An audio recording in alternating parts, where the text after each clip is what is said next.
에스겔서 1장 22절부터 28절 말씀.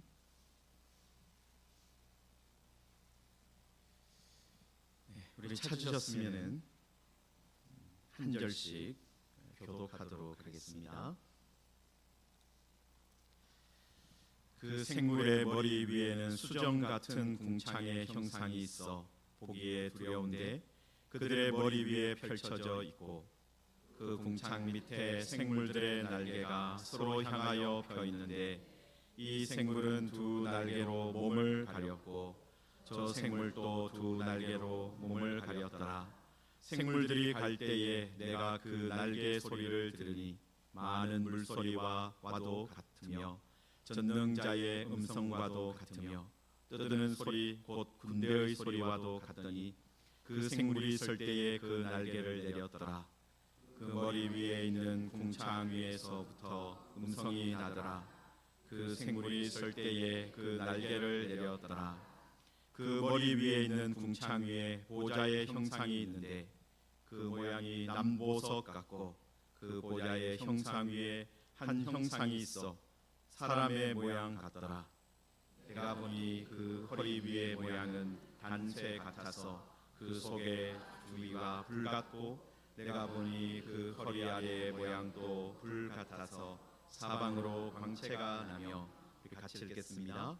그 사방 광채의 모양은 비오는 날 구름에 있는 무지개 같으니 이는 여호와의 영광의 형상의 모양이라. 내가 보고 엎드려 말씀하시는 이의 음성을 들으니라. 아멘. 네, 우리 옆에 있는 분들하고 잠깐 인사하겠는데요. 아까도 했지만은 당신이 참 아름답습니다. 이렇게 같이 인사하겠습니다. 당신이 참 아름답습니다. 네.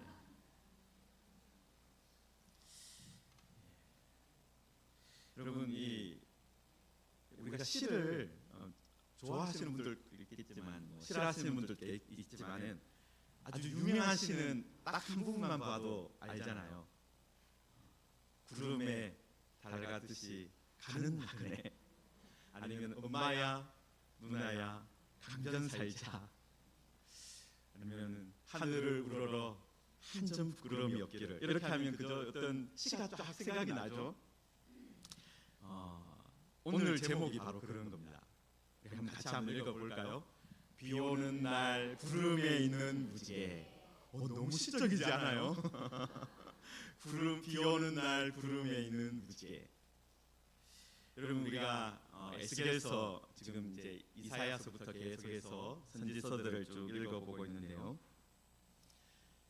사실 이 선지서들을 읽어보면 처음에는 되게 좀 힘든 부분들이 많이 있습니다. 왜냐하면 멸망의 시기를 다루고 있어요.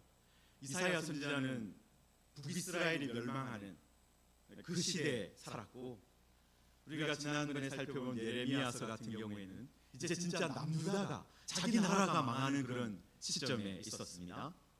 여러분, 그리고 에스겔은 또 어때요? 이제 아예 이제 한번 망했어요. 망해가지고 진짜 포로로 잡혀갔습니다. 바벨론으로. 그런 상황에서 하나님의 말씀이 선포되었다라는 겁니다. 여러분, 그런데 이 에스겔 시대는 완전히 망한 시대는 아니에요. 아직까지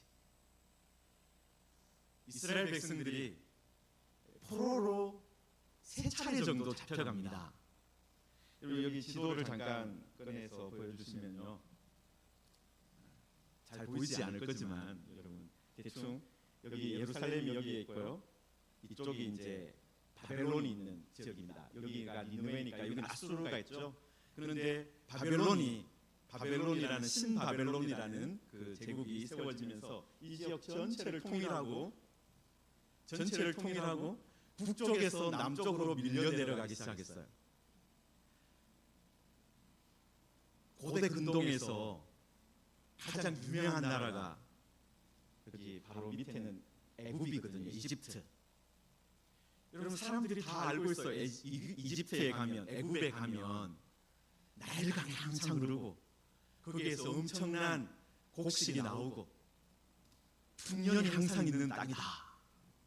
여러분, 그러니까 이 북쪽에 있는 사람들도 힘이 생기면 어디까지 차지하고 싶을까요? 애굽까지 가고 싶은 거예요. 여러분, 그래서 바벨론이 이 북쪽을 다 통일하고 나서 어디까지 계속 내려가려고 합니까? 애굽까지 내려가려고 하는데 그 중간에 그 마지막 오리가 어디예요? 이스라엘인 거예요. 북이스라엘은 아수르에 의해서 망했지만 그 다음에 이 남유다가 버티고 있는데 그 남유다를 느부갓네살 왕이 이제 정복을 하고 애굽과 이제 대치하는 그 상황까지 가게 되는 거예요. 여러분, 그러면서 여기 보시면은 빨간 선이 두 번 있는데 이거는 북이스라엘이 아수르에 잡혀갔던 그 이야기를 하는 거고요.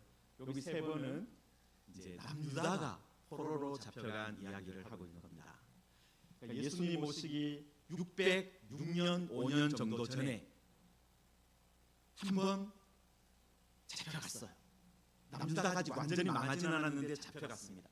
그때 잡혀간 사람들이 우리가 너무나 잘 아는 다니엘과 세 친구들, 그런 사람이 잡혀갔고, 그 다음에 597년 정도에 또 한 번 잡혀가는데 이때 에스겔 선지자와 사람들이 잡혀가요. 여러분, 그런데 그때의 모습을 어떻게 표현하고 있느냐면 열왕기하 24장 14절인데 여기 말씀이 있는데 우리 같이 한번 읽을까요?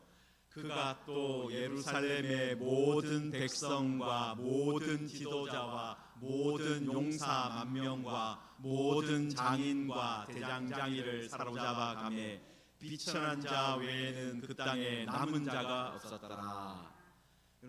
이때가 에스겔 선지자가 잡혀가던 시대의 이야기예요. 여러분, 그러니까 지금 느부갓네살 왕이 와서 예루살렘의 모든 백성, 여러분 지금 또 우리나라의 인재가 어디에 모여듭니까? 서울로 모여오잖아요, 그죠? 그리고 예루살렘 사람을 잡아갔다는 것은 뭐예요? 이 남유다에서 좀 똑똑하다는 사람들을 잡아갔다는 얘기예요. 여러분, 거기에 보시면 그 다음에 모든 지도자와 그래서 모든 용사 만명과 전쟁을 할 만한 그런 사람 잡아가고, 그 다음에 장인과 대장장이를 잡아갔다. 여러분, 그 시대는 어떤 시대입니까? 이 장인, 대장장이 이런 사람이 있어야 뭔가를 만들어가지고 전쟁도 하고 뭔가 할 수 있는 거예요. 여러분, 우리나라 같으면, 우리나라로 치면은 이웃 나라가 우리를 침공해가지고 삼성전자에 근무하는 이 반도체 기술자들을 잡아갔다. 그런 거예요. 여러분, 우리나라의 반도체 기술자들 다 어느 나라가 다 데리고 가고 잡아가면 어떻게 되겠습니까? 우리나라 제가 수출의 뭐 절반 30% 이상이 반도체라 그러는데 반도체 산업이 갑자기 없어진다 그러면 망하는 거잖아요. 그런 일이 남유다에 벌어진 거예요. 모든 장인과 모든 대장장이들을 잡아갔다. 여러분, 남유다가 어떻게 된 거예요? 빈 껍데기만 남은 거예요. 여러분, 요즘에 우리나라 걱정을 많이 하잖아요.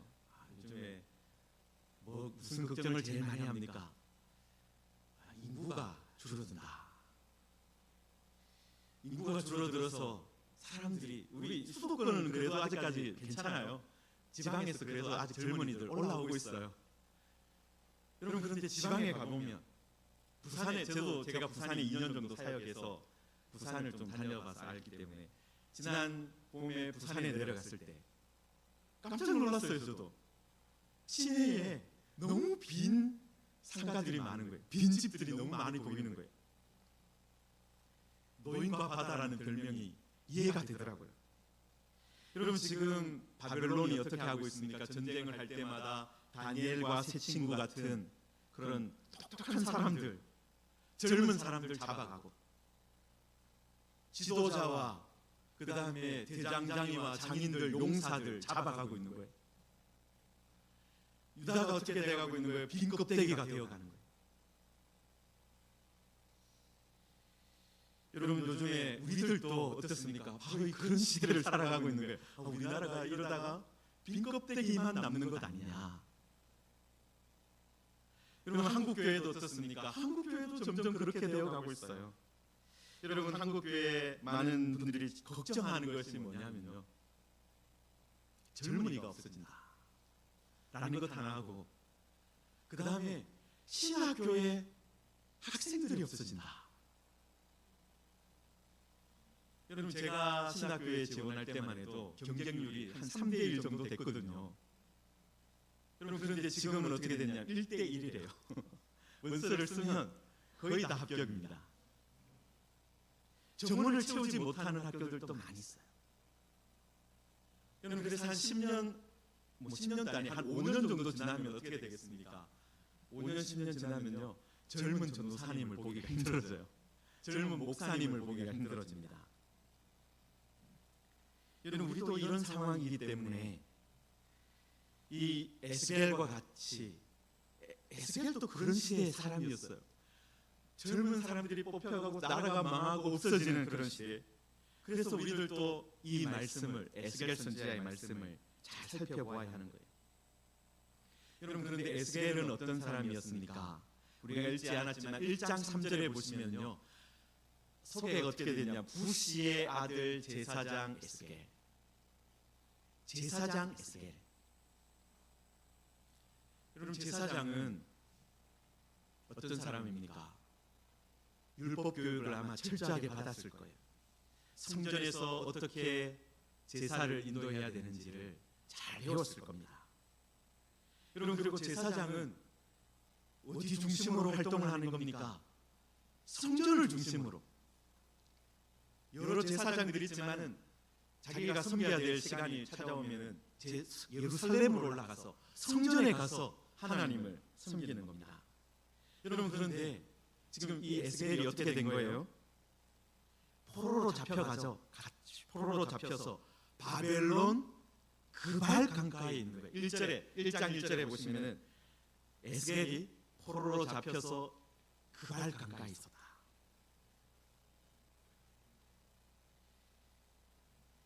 여러분 함께 잡혀간 사람들 있죠. 그 중에 용사들은 어떻게 합니까? 용사들은 아마 바벨론 군대에 너희들도 앞으로 전쟁할 때 우리들하고 같이 싸워야 되니까 우리 앞에 우리들이 싸우기 전에 너희들 힘든 데 가서 먼저 이 바람막이가 돼야 된다. 그러면서 아마 그런 군대로 사용했을 거예요. 장인이나 대장장이는 어떻게 했습니까? 야, 우리들 필요한 물건들 만들어라. 여러분 그런데 제사장은 어떻습니까? 제사장은 성전이 있어야, 성전에 있어야 뭔가 할 일이 있는 사람이잖아요. 제단이 있어야 거기서 제사를 드리잖아요. 여러분 그런데 아무것도 없는 곳으로 잡혀간 거예요. 여러분 아마 에스겔은 되게 심적으로 되게 힘들었을 것 같아요. 내가 여기서 뭘 해야 되나? 여기 성전도 없고 제단도 없고 아무것도 없는데 내가 여기서 뭘 해야 되나? 여러분 에스겔은 엄청난 무력감을 느꼈을 겁니다. 내가 여기서 뭘 할 수 있느냐? 여러분 그런데 그때 하나님께서 에스겔에게 환상을 보여주신 거예요. 아무것도 없다고 생각했어요. 그런데 하나님께서 바벨론 땅에서 환상을 보여주신 거예요. 여러분 에스겔이 본 환상이 우리가 중간을 잘라서 읽었기 때문에 잘 이해가 안 갈 수 있지만 내 생물의 환상이었습니다.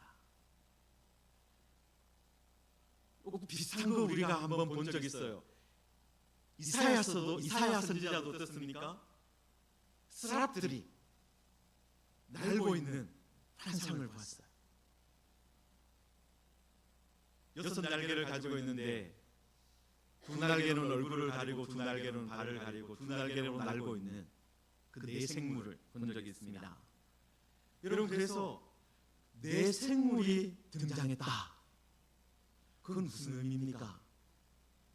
여러분 이사야서에서도 그 네 생물이 있으면은 거기가 하나님의 보좌가 있는 곳이었어요. 하나님의 보좌가 있는 곳. 여러분 네 생물이 나는 것을 보면서 에스겔 선지자 깜짝 놀랐을 겁니다. 여러분 예전에 이사야 선지자가 내 생물을 보았잖아요. 그런데 거기서 이사야 선지자는 어디에서 본 거예요? 성전에서 봤어요. 성전에서 그 환상을 봤거든요. 여러분 그런데 지금 에스겔은 성전이 아닌 곳에서 내 생물을 본 거예요. 여러분 에스겔 선지자는 아마 이사야 선지자를 알았을 겁니다. 그 전에 사람이니까 성전에서 내 생물을 보았다. 하나님의 보좌를 보았다. 여러분 그런데 에스겔은 지금 어디서 봤다고요? 바벨론 그발 강가에서. 깜짝 놀랐을 겁니다. 왜냐하면 아직까지 예루살렘에 뭐가 있어요? 예루살렘에 성전이 남아있어요. 아직 성전이 무너지지는 않았습니다. 지금 사람들만 잡혀와서 바벨론에 있는 거거든요. 여러분 에스겔과 이 모든 지도자, 모든 용사, 모든 장인, 대장장이들은 잡혀오면서 야 이제 우리와 하나님과의 관계는 끝났다. 우리 이제 하나님과의 관계가 파탄 나서 우리 잡혀가는 거다. 하나님이 우리를 버리셨다. 여러분 그렇게 생각했을 거예요. 그런데 하나님께서 어떻게 하신 거예요? 성전이 있는 곳도 아닌 곳에서 스랍들을 본 거예요. 이거 하나님의 보좌가 있다는 의미인데 성전이 아닌 곳에 하나님의 보좌가 있다니. 여러분 하나님께서 에스겔에게 어떤 것을 보여준 거예요? 하나님이 이스라엘만 다스리는 것이 아니라 가나안 땅만 다스리고 있는 것이 아니라 너희들이 포로로 잡혀온 바벨론 땅에서도 하늘의 하나님이 계시다. 여러분 그 보좌 위에 계신 하나님의 모습 여러분 에스겔에게 어떻게 보여주셨습니까? 여러분 앞에 보시면요 26절부터 보시면은 그 보좌의 형상을 표현하고 보석과 같았다. 한 형상 있는데 사람의 모양 같았다. 그리고 27절에는 허리 위의 모양도 단새와 같이 불처럼 광채가 난다. 허리 아래도 광채가 나고 있었다. 빛으로 가득 차 있었다. 그것을 이야기하고 여러분 그 마지막에 28절에 그 사방 광채의 모습을 어떻게 표현하고 있습니까? 비 오는 날 구름에 있는 무지개 같았다. 비 오는 날 구름에 있는 무지개 같았다.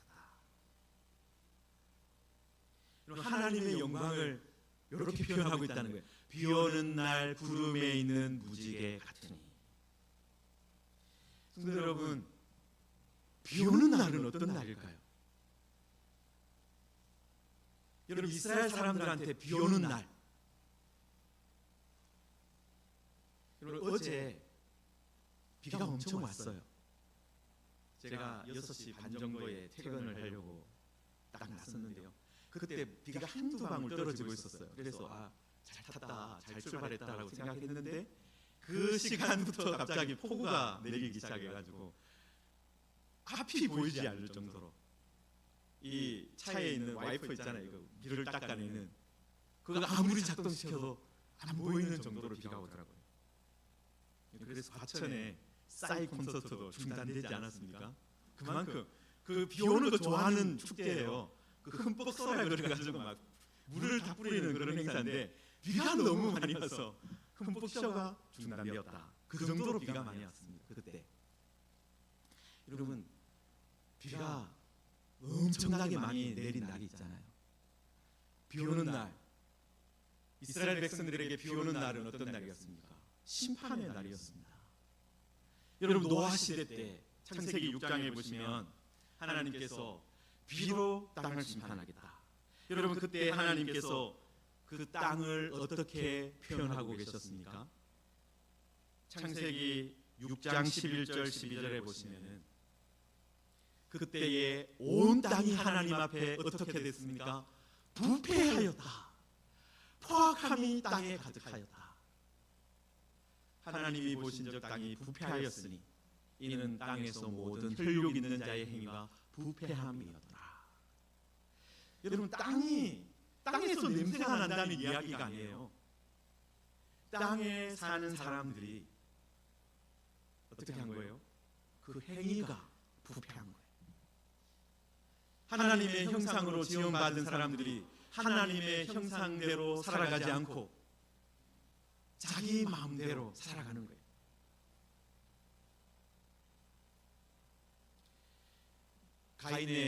가인이 동생 아벨을 쳐 죽이는 일이 일어났습니다.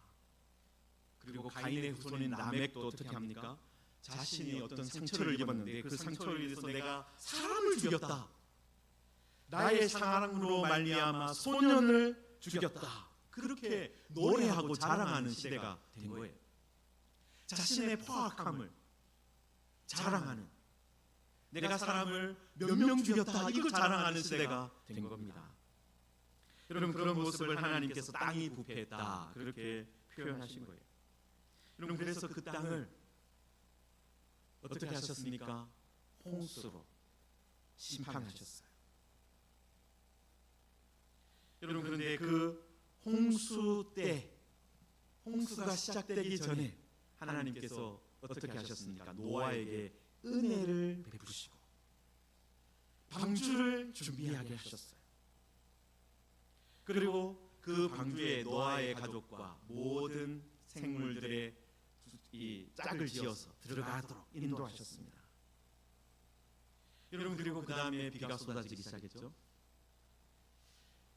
그리고 모든 생물들이 죽었습니다. 여러분, 그리고 그 홍수가 끝난 후에 하나님께서 어떻게 하셨습니까? 무지개를 주셨어요. 무지개가 무엇입니까? 다시는 모든 생물을 멸하지 않겠다, 땅을 멸할 홍수가 다시 있지 않겠다, 그걸 약속하셨습니다. 여러분, 무지개는 어떤 거예요? 하나님의 심판이 끝나고 새 땅을 하나님이 주신다, 새 시대를 주신다라는 언약입니다. 언약의 상징이에요. 여러분, 다시 에스겔서로 돌아가서 여러분 지금 1장 28절에서 이사야가 하나님의 영광의 광채를 보는데 비 오는 날 구름에 있는 무지개 같은 그 모습을 봅니다. 여러분, 이건 어떤 거예요? 하나님께서 심판하시지만 그 가운데 구원을 베푸시고 그리고 새 땅을, 새 시대를 열어가실 거다, 요걸 한꺼번에 보여주는 것이 비 오는 날 구름의 무지개예요.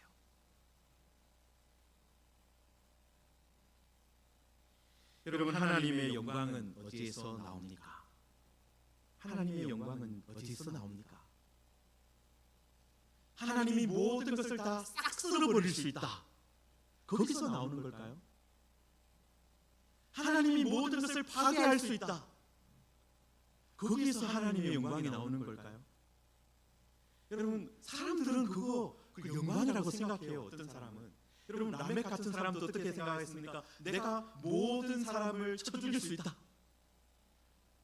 나를 힘들게 하는 사람 내가 공격할 수 있다, 죽일 수 있다, 이걸 자기의 영광이라고 생각했어요.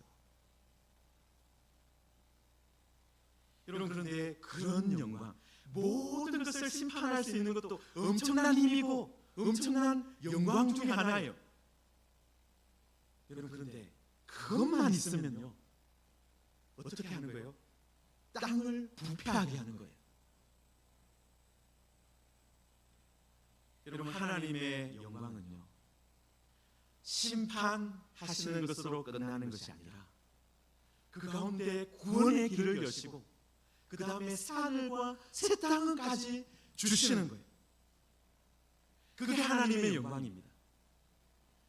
심판으로 끝나지 않고 구원하시고 새 하늘과 새 땅을 주시는 것, 그게 하나님의 온전한 영광인 것입니다. 여러분, 그래서 비 오는 날 구름에 있는 무지개는요, 하나님이 하시는, 어떻게 보면 심판과 구원과 그 다음에 새 하늘, 새 땅, 새 시대까지를 보여주는 상징의 표현이에요. 여러분, 지금 바벨론 땅에 쫓겨난 에스겔에게 이 비오는 날 구름의 무지개를 보여주셨다는 것은 어떤 의미입니까? 지금 너희들이 당장은 하나님의 심판을 받아서 바벨론의 포로 잡혀갔지만 하나님께서 너희들을 구원하시고 반드시 새 시대를 열어주시겠다, 새 언약을 주시겠다, 그 약속을 비오는 날 구름의 무지개로 보여주고 있는 거예요. 홍수가 끝나고 새로운 구원, 그 가운데서 하나님께서 구원을 베푸시고 새 세상을 시작하신 것처럼 앞으로 성전이 무너지겠지만, 예루살렘이 완전히 불타서 무너지겠지만 그것으로 끝나는 것이 아니다. 하나님께서 비 오는 날만 있는 것이 아니라 그 다음에 구름에 있는 무지개를 주신다. 새 언약을 주시고 새 시대를 열어가실 것이다. 여러분, 지금 포로로 잡혀가 있는 그발 강가에서 하나님의 영광을 보았잖아요, 에스겔이. 여러분, 그리고 노아도 어떻습니까? 노아도 심판을 보았습니다. 하나님의 심판을 보았어요.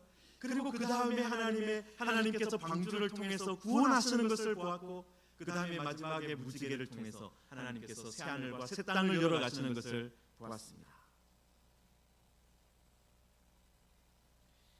여러분, 에스겔은 그발 강가에서, 지금 아직까지 예루살렘 성전이 남아있는 곳입니다. 상태입니다. 그런데 하나님께서 뭘 보여주신 거예요? 하나님이 성전에 매여 있는 분이 아니야. 너희들이 있는 곳에, 언약 백성이 있는 곳에 함께 있어. 성전은 무너지겠지만 하나님은 여기 계셔. 그거 보여주신 거예요. 성전도 없고 제단도 없는 바벨론에서 심판하시고 구원하시고 만물을 새롭게 하시는 하나님의 영광을 보여주신 거예요. 여러분, 그때 그 영광을 보고 구름에 있는 비 오는 날 구름에 있는 무지개 같은 그 하나님의 영광의 형상의 모양을 보고 에스겔이 어떻게 했습니까? 여러분, 1장 28절 마지막에 보면 내가 보고 엎드려 말씀하시는 이의 음성을 들으니라. 내가 보고 엎드려 말씀하시는 이의 음성을 들었다. 여러분, 엎드렸다는 것은 어떤 것입니까? 엎드렸다는 것은 완전히 이제 내가 순종하겠습니다. 굴복하겠습니다. 여러분, 에스겔도 어떻습니까? 선지자 제사장으로 몇십 년 동안 있다가 제사장의 아들로 아마 살았고, 그리고 제사장 되는 훈련을 받았고, 이제 제사장으로 섬길 만할 즈음에 잡혀온 거거든요. 내가 바벨론에 와서 이제 내가 뭘 할 수 있냐? 여기는 성전도 없고 제단도 없는데 내가 무엇을 할 수 있냐? 어떻게 하면 여기서 살 수 있을까? 여러 가지 고민과 계획을 가지고 있었을 거예요. 내가 앞으로 이렇게 해야 되겠다, 저렇게 해야 되겠다. 나도 대장장이 하는 데 가서 좀 같이 일을 배워볼까. 여러분, 그런데 하나님의 영광의 형상을 보고 어떻게 된 거예요? 엎드렸다. 이건 어떤 것입니까? 이제는 하나님의 뜻대로 살겠습니다. 내가 있었던 계획과 생각과 모든 것을 일단 접어놓고 하나님이 원하시는 대로 살겠습니다. 그렇게 하는 거예요. 여러분, 그래서 3장 보시면은, 에스겔서 3장 17절에 보시면은 하나님께서 다시 말씀을 주시면서 어떻게 하시느냐? 인자야, 내가 너를 이스라엘 족속의 파수꾼으로 세웠으니 너는 내 입의 말을 듣고 나를 대신하여 그들을 깨우치라. 에스겔은 하나님, 여기는 성전이 없잖아요, 제단이 없잖아요. 내가 제사장으로 뭘 할 수 있겠습니까? 괜찮다. 내가 너를 대언자로, 나를 대신해서 말하는 사람으로, 파수꾼으로 세우겠다. 에스겔에게 새로운 사명을 주신 거예요.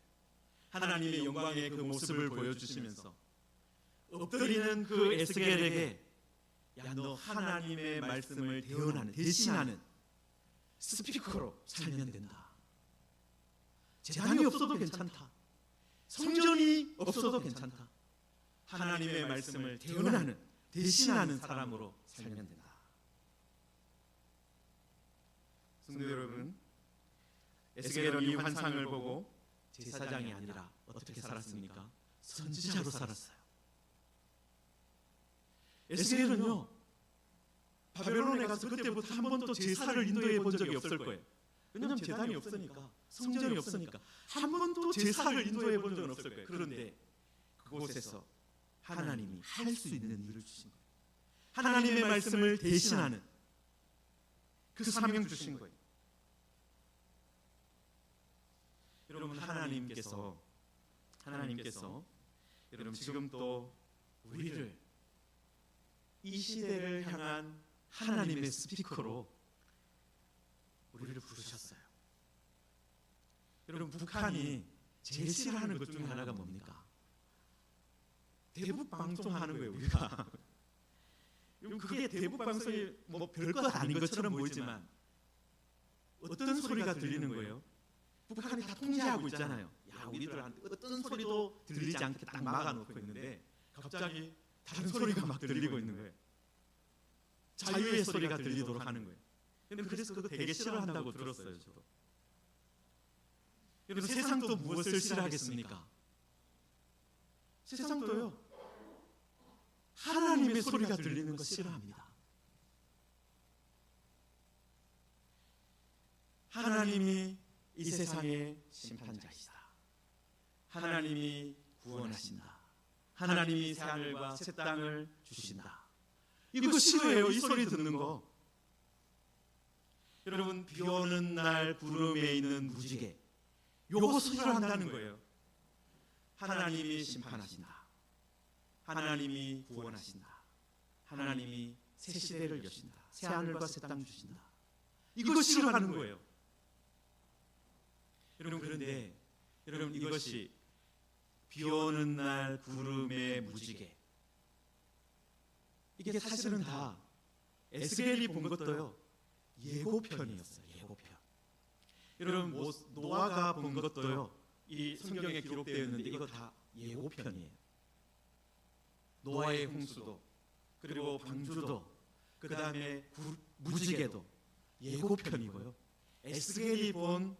에스겔이 경험한 바벨론에 의해서 나라가 망하고 예루살렘 성전이 무너지고, 그리고 바벨론의 포로로 잡혀가고, 거기서 하나님의 환상을 본 것, 그것도 나중에, 그리고 바벨론에서 돌아오는 것, 그것도 다 예고편이에요. 그리고 예수님께서 하나님 보냄을 받아서 이 땅에 오셨습니다. 그리고 하나님의 말씀을 주시고 십자가를 지시고 고난 받으시고 죽으시고 다시 사셨습니다. 승천하셨습니다. 여러분, 그리고 나서 그 예수님께서 가시면서 무슨 말씀 계속 하셨어요? 내가 다시 온다. 살아있는 자와 죽은 자를 심판하러 온다. 그리고 그 심판으로 끝나는 것이 아니다. 그리고 그 가운데 하나님의 구원받는 하나님의 백성들이 세워진다. 그리고 하나님이 새 하늘과 새 땅 주신다. 여러분, 성경 전체는 사실은 그래서 예고편이에요. 예고편. 여러분, 우리가 극장에 가서 예고편을 보면 어떻습니까? 그 영화 보고 싶잖아요. 그 영화 보고 싶도록 만들어 놓잖아요. 여러분, 그런데 우리들은 지금 예고편을 노아를 통해서도, 에스겔을 통해서도, 예수님을 통해서도 보고 있는 거예요. 여러분, 그런데 우리가 예고편만 보고 뭐 괜찮아, 됐어 하면은 우리가 사실은 뭘 봐야 돼요? 본편을 봐야 돼요. 본 영화를 봐야 돼요. 예수님이 오시는 것, 예수님이 오셔서 심판하시는 것, 살아있는 자와 죽은 자를 심판하시고, 그 다음에 그 가운데서 구원받을 자를 구원하시고, 그 다음에 새 하늘과 새 땅을 여시는 하나님의 온전한 영광을 봐야 돼요.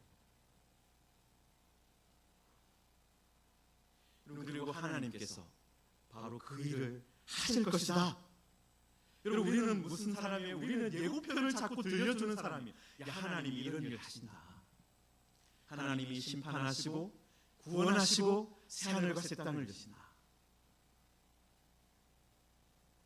여러분, 우리들은 그것을 전하기 위한 파수꾼으로 부름을 받았어요. 여러분, 에스겔도 바벨론 땅에서 이 비오는 날 구름의 무지개를 보고 파수꾼으로 부름을 받고 하나님의 말씀을 대언하는 사람으로 살았습니다. 여러분, 지금 하나님께서도 우리에게 여러분 오늘 이 말씀을 통해서 무엇을 주시는 거겠습니까? 이 비오는 날 구름에 있는 무지개, 이거 보고 야, 이게 다른 것을 상징하는 것이 아니구나. 하나님이 심판하시고 그 가운데 구원하시고 그리고 하나님께서 새 언약을 통해서 새하늘과 새 땅을 주시겠다는 말씀입니다. 암호 같은 말씀이잖아요.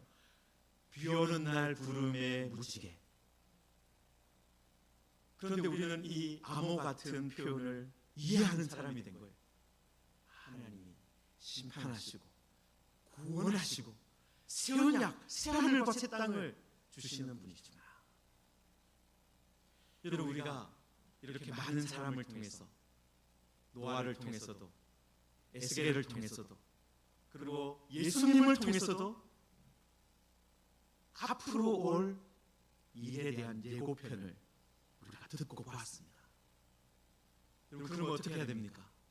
우리도 에스겔처럼 보고 엎드려야 돼요. 이제 하나님의 뜻대로 내가 살겠습니다. 내가 순종하겠습니다. 여러분, 그 중에 가장 중요한 순종이 뭐예요? 이걸 전하는 거예요. 비 오는 날 구름에 있는 무지개가 있다. 하나님이 이거 가신다. 하나님이 이거 타시는 분이다. 하나님이 심판하시고 구원하시고 새 언약, 새 하늘과 새 땅을 주시는 분이다.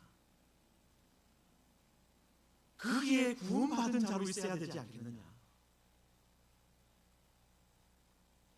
사랑하는 성도 여러분, 우리들도 에스겔처럼 이 하나님의 영광을 말씀을 통해서 오늘 우리가 보았습니다.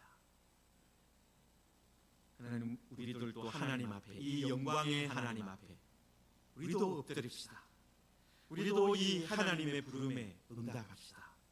여러분, 그래서 이 비오는 날 구름에 있는 무지개를 전하는, 여러분, 우리 무지개 교회 성도들이 이 무지개를 전해야 되지 않겠습니까? 이 무지개를 전하는 하나님의 사람들이 되고, 그리고 하나님께서 이런 분이다. 심판하시고 구원하시고 그리고 하늘과 새 땅을 주시는 분이다. 예고편만 보는 것이 아니라 본편을 볼 수 있는 우리들이 다 되기를 소망합니다. 본편 가운데 그 하나님의 영광을 함께 보고 하나님을 찬송하는, 구원을 주셔서 하나님께 감사하고 찬양하는 우리 모두가 되기를 주님의 이름으로 축원합니다. 우리들 오늘 이 시간 말씀을 생각하면서 함께 기도하겠습니다. 하나님, 이 에스겔서의 말씀을 통해서 비 오는 날 구름에 있는 무지개, 이것이 어떤 의미인지 알게 하심을 감사합니다. 맞습니다. 하나님은 심판하시는 주님이십니다. 그 가운데 구원을 베푸시는 주님이십니다. 또 그 가운데 구원받은 자들에게 새 세상을, 새 하늘과 새 땅을 주시는 분이십니다. 하나님, 노아의 시대에도 에스겔의 시대에도 그리고 지금도 하나님께서 이 일을 이루어 가실 줄 믿습니다. 하나님, 에스겔처럼 우리도 그 앞에 엎드리게 하여 주시고, 하나님께서 우리에게 주신 그 사명을 감당하는 스피커가 되는, 파수꾼이 되는 사명 감당하게 하여 주옵소서. 하나님의 말씀을 대신하는 사람 되게 하여 주옵소서. 우리들 이 말씀 붙들고 함께 기도하겠습니다. 하나님 아버지, 우리들에게 이 에스겔 선지자의 말씀을 통해서 하나님, 비오는 날 구름에 있는 무지개, 이 표현 우리들 깨닫게 하심을 감사합니다. 하나님, 우리에게 이 사명, 하나님, 우리도 에스겔처럼 하나님의 영광을 보고 엎드리게 하시고, 우리를 하나님의 스피커로, 하나님의 음성을 들려주는 작은 스피커로 하나님 사용하여 주셔서 하나님, 우리들을 통해서 하나님이 여기에 계시다, 하나님께서 지금도 하나님 여기에 계시다, 이것을 선포하는 우리들 되게 하여 주옵소서. 하나님 아버지, 오늘 에스겔서 말씀을 통해서 비 오는 날 구름에 있는 무지개가 어떤 의미인지 알게 하심을 감사합니다. 하나님께서 세상을 심판하시는 분임을 믿습니다. 하나님께서 그 가운데 구원을 베푸시는 분임을 믿습니다. 하나님께서 구원받은 자들에게 새 하늘과 새 땅을 주시는 분임을 우리들 믿습니다. 하나님, 우리들 이 언약의 말씀 우리의 것으로 받아들이게 하시고, 바로 이것이 우리들 예수 그리스도 안에서 우리에게 새 언약으로 주셨사오니, 우리들 예수님을 믿고 예수님 안에서 다가오는 심판과 구원과 그리고 새 하늘과 새 땅을 기다릴 수 있는 사람들에게 하여 주시옵소서. 우리들 또 에스겔처럼 하나님 앞에 엎드리게 하시고, 하나님께서 우리에게 주시는 사명, 하나님의 말씀을 대신하는 이 사명 감당할 수 있도록 우리가 있는 모든 곳에서 사용하여 주시옵소서. 예수님의 이름으로 기도하옵나이다. 아멘.